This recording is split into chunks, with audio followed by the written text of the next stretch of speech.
Hey guys, Jennifer here with Majestic Mountain Goldens. Today I'm going to talk about which litter box I use for my puppies, but I'm also going to walk you around my whelping room and I'm going to show you all the tricks and tips that I've learned throughout the years. Let's go.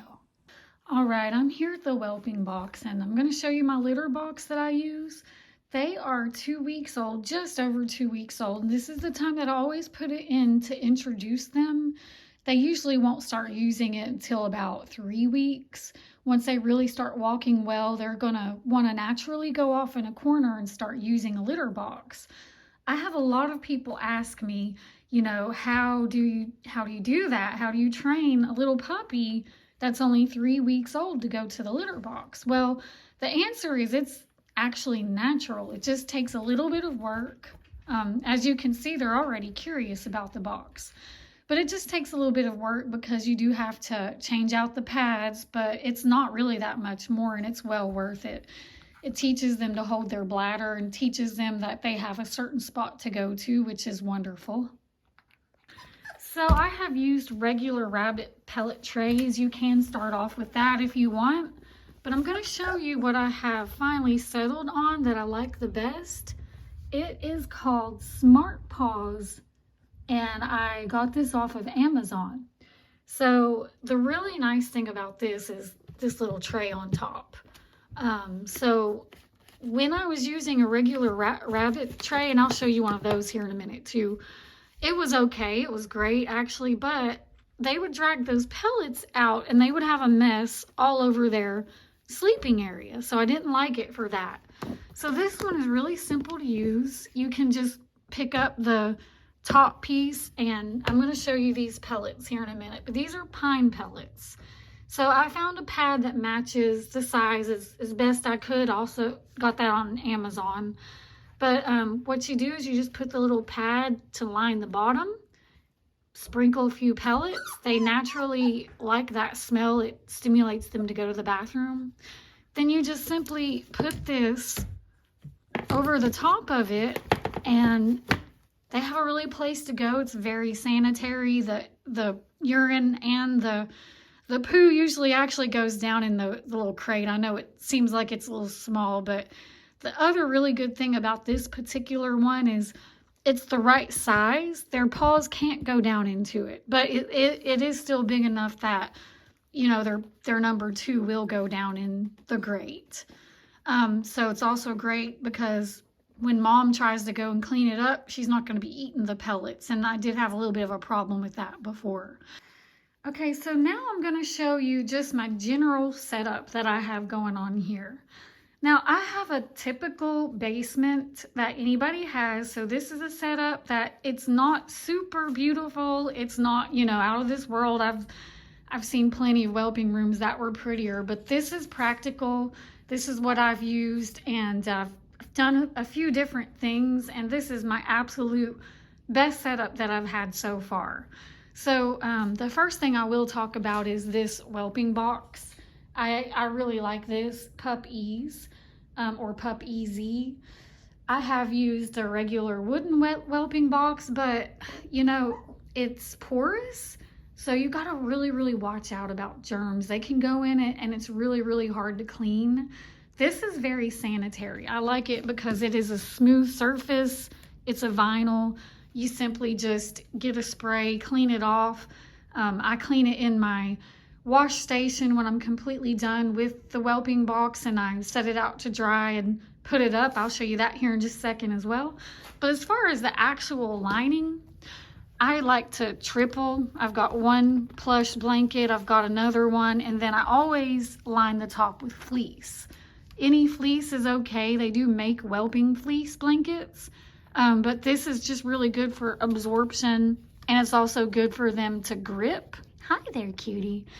They can grip it, and it promotes them to walk healthy. If you have a very slick surface, it actually, what are you doing? Are you going to sleep? If it's really slick, they can actually get swimmer's feet because they can't grip. It's really bad for their joints.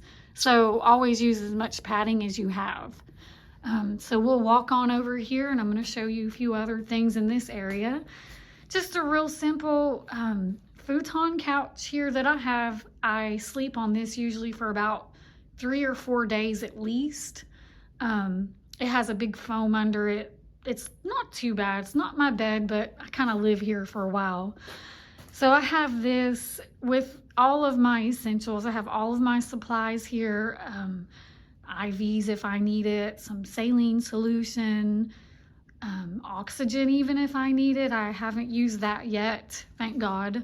But I have all my supplies, a suction for when my birthing, all my birthing needs are all here. And I just usually pull it over to the whelping box when mom starts to go into labor. And so I have everything close by, have my little stool, and I just kind of camp out in this little box. I have a little chair that I sit in there with mama, and I wait for her to start to give birth. I'm now sitting on that little futon I was showing you because I'm going to show you, this is the angle. I purposefully put the whelping door right there so that I can sit on the couch and watch these puppies. And the reason why it's so important is because sometimes when they're born, moms can actually lay on them and smother them. So I sit right here and I keep an eye and ear out on the puppies for a few days past that critical point. Also, I can tell real quick if something's bothering them. They'll start crying a lot. I have a camera for when I do have to leave the room, but that's just their precautionary. I like to listen to them when I leave the room. Have my little TV set up back there so that I can stay a little occupied with TV and listen out and glance at them constantly.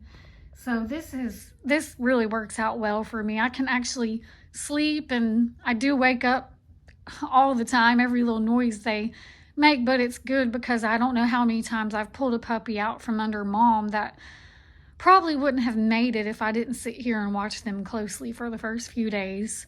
So now I'm going to go to the back of the room and show you the backstage place. I call it the back dungeon. It's very not pretty, but it's what I go to for all my washing and all of the fun stuff. Okay, I'm back here in what I call the dungeon area. It's not that bad. It's just not pretty, but it is functional. That's what matters. So I have my blankets that I wash and hang up. Those are just plain racks you get on Amazon. These two here, or this one here, and this one is heavy duty. This one's normal. I do recommend the stronger ones for blankets and quilts. They just seem to handle it a little better. So I have all of my blankets and my towels sorted into these totes. So in that one I have my towels and then my pads and then like the quilts go over here. That's the best I can do with that. Then I also have all of the toys and all of my seasonal little things that I use to take pictures. The pads that go in the pellet box are right there. The little toys, try to keep everything as clean and organized as possible.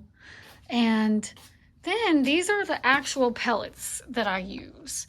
They're from Tractor Supply. It's just pelletized bedding. It's for horses and small animals. That's what I use. I haven't even found anything else as an alternate because this is really great for the smell, and they seem to really be drawn to it. So I don't have any other recommendations other than this one. So this is the rabbit tray that I got at Tractor Supply. It is okay to use if you're starting out, but it's just not as practical because you put the pellet straight on that. You don't use any puppy pads because they tend to pull it out and tear it up, and it's a horrible mess. The pellets just go straight down on that, but then when they would walk on it, what it's designed to do is when they urinate, the little pellets will swell and bust open. Then it turns into a sawdust, so it absorbs the urine. But when it starts to dry out, it turns, it kind of makes a mess. So they would walk in it, and then all that sawdust would get all over their bedding, and it was a horrible mess. It doesn't wash well either. So when it gets embedded in their blankets, it's really, really hard to get out. So that's what they used. I've used this for years actually, and I've highly recommended it all this time, but I do recommend using that other litter box that I showed you. if you can afford it. I think those are a little over $50, but it is worth it. I cannot express how much I love my wash station. This was also an Amazon purchase. So this, it has the little steps, and most of my dogs are trained to just hop on up there. They don't really fuss too much, especially Tucker. My big guy, he likes to lay in that, especially with the cold water in the summer. He actually loves it. So I've got all of my washing supplies over here, my mop stuff, everything. I do everything over here.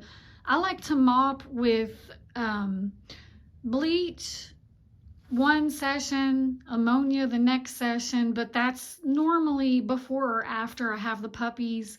It's really, really important to try to kill all of the bad bugs. Coccidia is extremely hard to kill. The only way you can kill that is with ammonia. And then parvo is killed only with bleach. But I do have some Kennesaw and some of those other types of they're supposed to kill everything, but I just don't think it does as well as using ammonia and bleach. But you've got to be careful. You cannot mix those. So you got to use them in different sessions. So I highly recommend using Arm & Hammer with OxyClean. Of all the detergents I've used, I feel like this really, really, really cuts out the dog smell. And then the urine and poop smells that I have to clean in the washer all the time.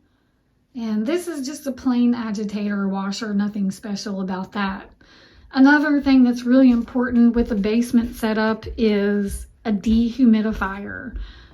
Before we got one, it is incredible the difference it made with the smell and how fast my blankets dry now.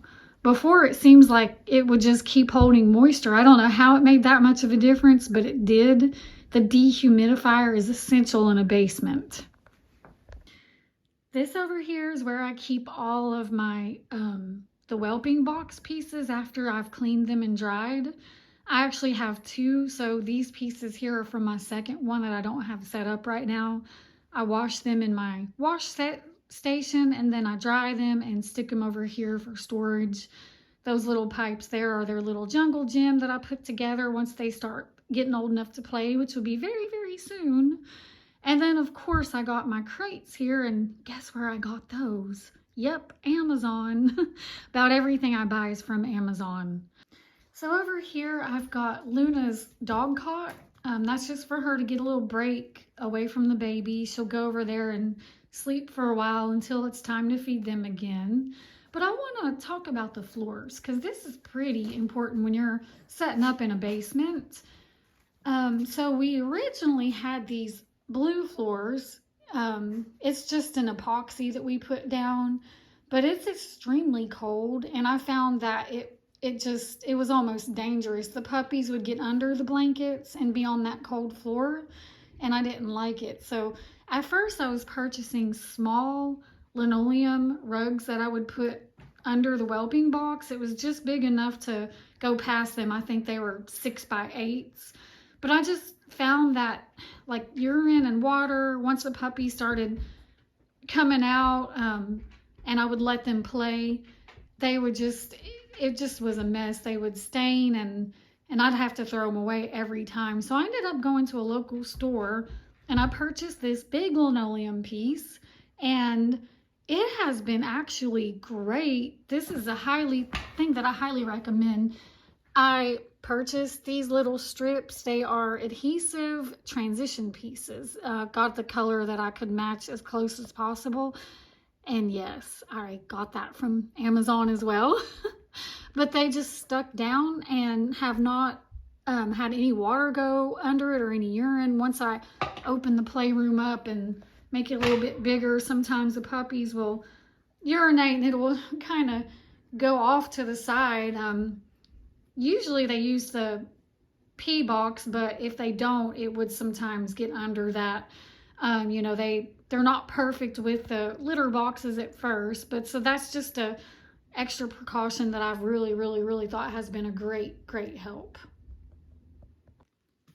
I also like to keep these little chairs in my whelping room. I set these out for the kids when they come and visit. They like those little chairs. And typically don't allow visitors until around 4 weeks, just because the puppies are so susceptible to germs. Their immune systems aren't really fully matured until they're about 16 weeks old. But when I do let guests come and visit, I let them wash their hands, and sometimes I'll make them wear these little shoe covers, because if they happen to carry in parvo or coccidia, it's just really hard to get rid of those and can be deadly for the puppy. So I'm a little bit nervous about that. But also, that is my ultrasound machine. I keep it down here during whelping, because when the mama is done, I like to check, do a quick scan, make sure that there are no more puppies in there. It's super helpful. Again, I'll be showing how I use that in another video later with pairs, hopefully in a few weeks. But it's very helpful to have during whelping. I don't think I could go without it now, because it assures me that she's finished. If you're not really sure, sometimes if there is a puppy that's still in there and she acts like she's done, it can be really dangerous if they retain a puppy. So this will show, even if they're, unfortunately, if they've passed away, it will still show if there's a puppy in there. So I do like to have that handy. This is what I call my warming basket. This is super important during labor.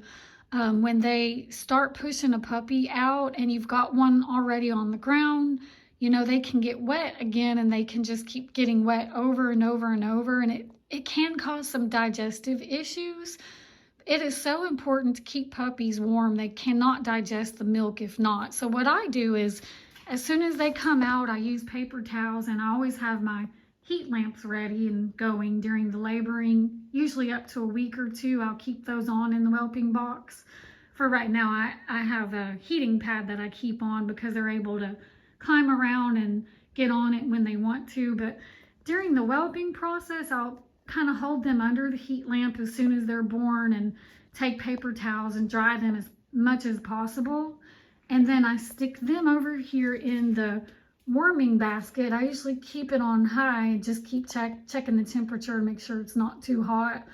But I keep them on that for probably about 5 or 10 minutes till I feel like the puppies are good and warm, or pretty dry. And then I put them with mom as long as she's calm and not about to push. But I keep the puppy with mom till she starts to push out another one. And what happens is, when they start to whelp another puppy, you know, the fluid will get the puppies wet. So I try to pull them out, put them in the warming basket during the pushing process. And I do the same process with every puppy. I warm them under the heat lamp, dry them with towels, put them in here, make sure they're good and warm, and then put them with mama. And then as soon as they're all done and I've ultrasound, made sure that there's no other puppies retained, I go ahead and just leave them with mom at that point, start watching them. But thanks again so much for watching, and if you have any questions you'd like for me to explain, just leave it in the comments, and don't forget to like and subscribe. Thank you.